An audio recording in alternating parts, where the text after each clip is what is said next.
Hi lovelies, to get started we're using my Diva hair collection.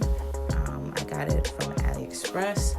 As you can see, it came with a complimentary pair of lashes. I did get 2 bundles of their 10-inch and lace frontal in the color 613. Bundles were a pretty good size. I had some left over after making the wig. If you want to see how I constructed the wig in the preview picture, please stay tuned.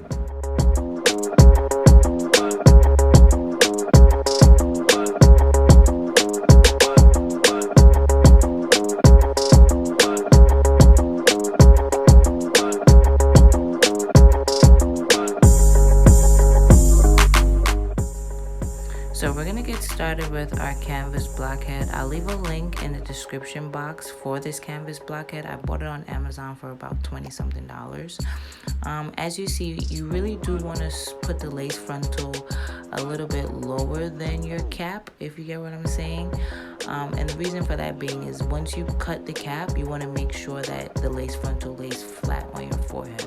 Now, when pinning down the lace frontal, you don't want to pull back or pull forward. You just want to pull right down. Now, I'm going to get started by sewing my frontal. I normally start in the middle and then I work my way to either the left or the right side. And then I'll go back to the middle and then I'll work my way back again.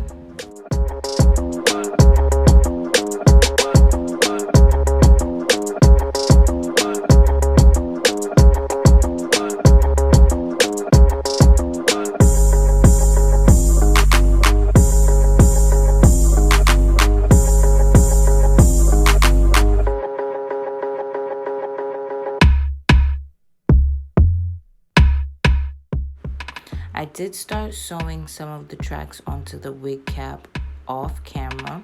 If anybody's interested in seeing a full detailed video of how I do construct a wig, please let me know in the comment section below. But as you see, you're going to want to have some T-pins. T-pins make your life so much easier when you're trying to sew a track down. It helps you stretch it, helps keep it in place. That way you don't have to really worry about holding it or making sure that the track itself is always aligned.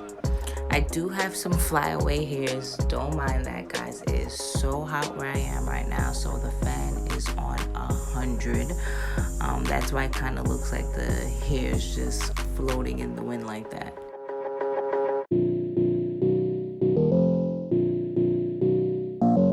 Evans.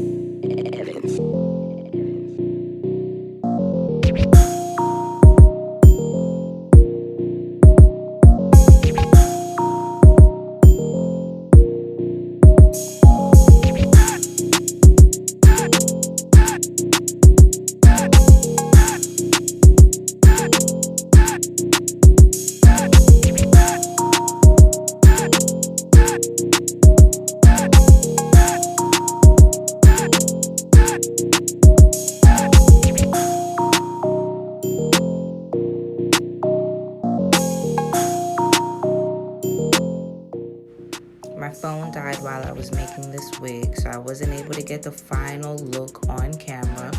But after I charged it, I did decide to watercolor this wig. I will be using the Kiss Temptations dye in the color Paprika, so if you're interested, stay tuned.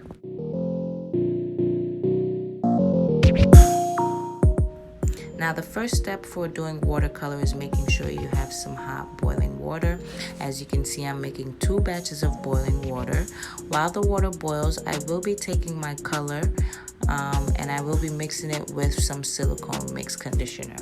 Now, I did see a girl on YouTube who did this in one of her coloring videos, and she said it made her hair really soft and it felt very conditioned and very smooth after coloring. So I decided to try it out, and I must say it works wonders.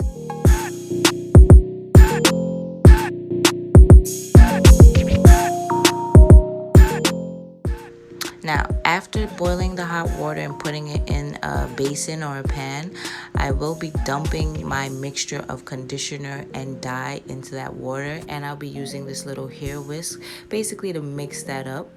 The hair whisk you should be able to find at any local beauty supply store. The next step is to just take some leftover hair that I had, and I'm going to do a color test basically. So I'm going to just dunk it in the water that I have with the dye in it, just to give me an idea of what the color is going to look like when I'm done.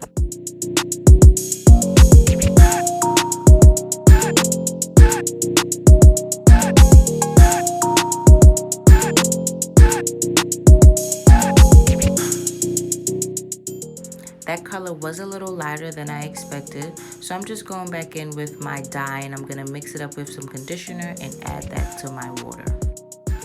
You do want to make sure that all the dye has been mixed into the water and that there's no chunks left.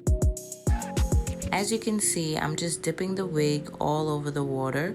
I'm going to get the ends first and then I'm going to work my way up to the frontal.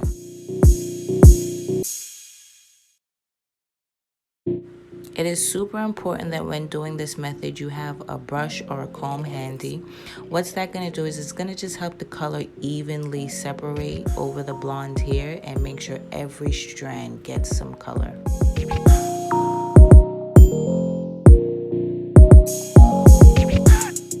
After brushing the hair, I did just leave the wig in the water for about a couple of minutes, maybe 3 or 4, just so it could soak up as much color as it can.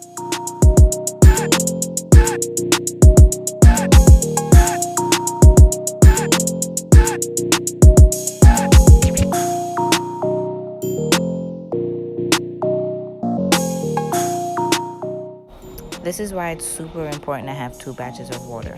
What I'm going to do now is repeat the same steps. The only difference is I'm not going to mix my dye in with conditioner.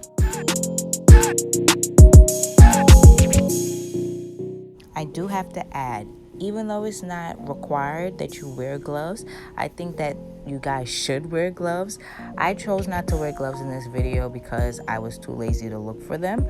But the water is really hot, and depending on the type of skin you have, you might not want the dye to be sitting on your hands like that.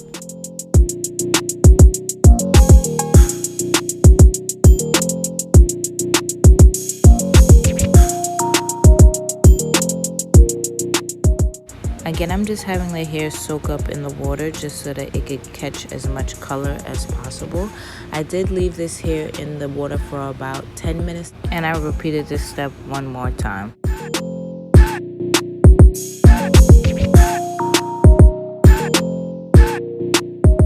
Now remember to brush in between steps. Brushing is just going to help the color distribute evenly and it's going to reduce any tangles in the hair.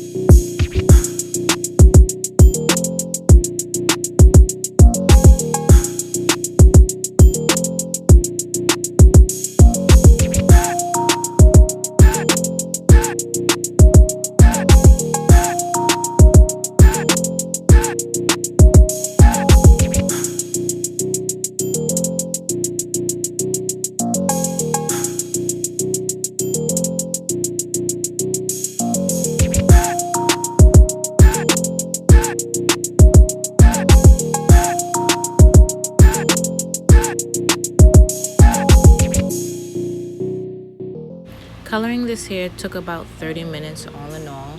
Normally it doesn't take this long, but because I was trying to achieve a certain color, I did have to keep dunking the hair back into the water a couple times.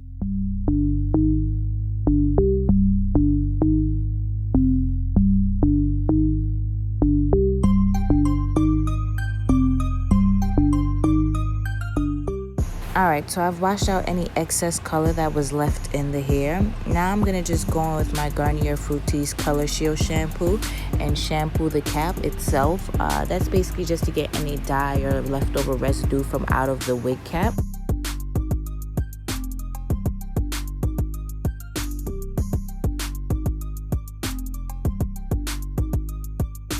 Now I'm going to use the conditioner just to condition the hair a little bit. I don't need too much conditioner because I did have conditioner in the hair dye before I did the watercolor. So that kind of helped with the conditioning process. So I'm only going to do this step once.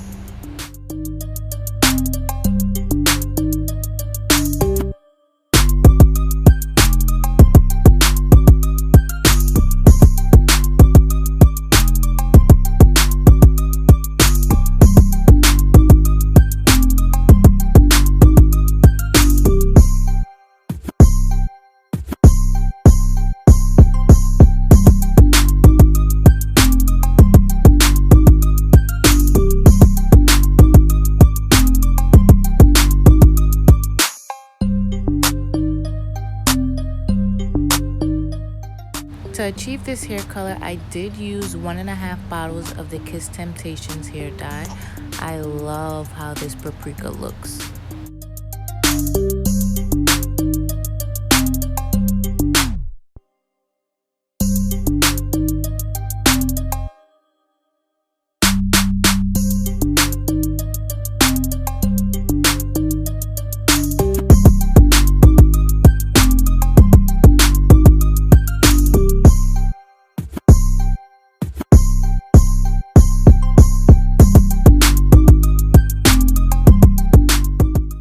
Y'all, this hair is so soft, I'm not even gonna lie. The color came out beautifully. The hair is so soft, easy to manage, and most importantly, it did not put a damage on my budget. That's it for this video. If you guys are interested in seeing how I style this wig, stay tuned for part 2. If you like this video, please like, subscribe, and share to your friends. Bye, lovelies.